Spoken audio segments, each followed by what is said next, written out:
Praise the lord. హల్లెలూయా. ఈరోజు దేవుని వాగ్దానము పరిశుద్ధ గ్రంథము నుండి కీర్తనల గ్రంథము 103 అధ్యాయము 5వ వచనం. మేలుతో నీ హృదయమును తృప్తిపరుచున్నాడు. ఆమెన్. హల్లెలూయా. భక్తుడైన దావీదు మహారాజు గారు ఈ విధముగా తెలియజేయుచున్నారు. మేలుతో నీ హృదయమును తృప్తిపరుచున్నాడు. ప్రియ సహోదర సహోదరి, ఇప్పటి వరకు జరిగిన కష్టము గురించి, నష్టము గురించి, వేదన బాధల గురించి, ఆర్థిక సమస్యల గురించి దిగులుతో కృంగి ఉన్నావా? ఈరోజు దేవుడు నీకు మేలు చేయబోతున్నాడు. ఇప్పటి వరకు జరిగిన వేదన బాధలన్నిటి నుండి విడిపించి మేలుతో నీ హృదయంను తృప్తిపరచబోతున్నారు.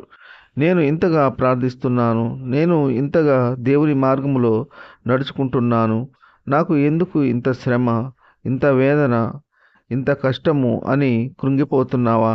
దేవుడు తగిన సమయమందు నీకు అధికమైన మేలులతో, ఆశీర్వాదములతో, నీవు ఎన్నడూ ఊహించని మేలులతో నిన్ను తృప్తిపరచబోతున్నాడు. ఈ కొద్ది మాటలు దేవుడు దీవించునుగాక. ఆమెన్.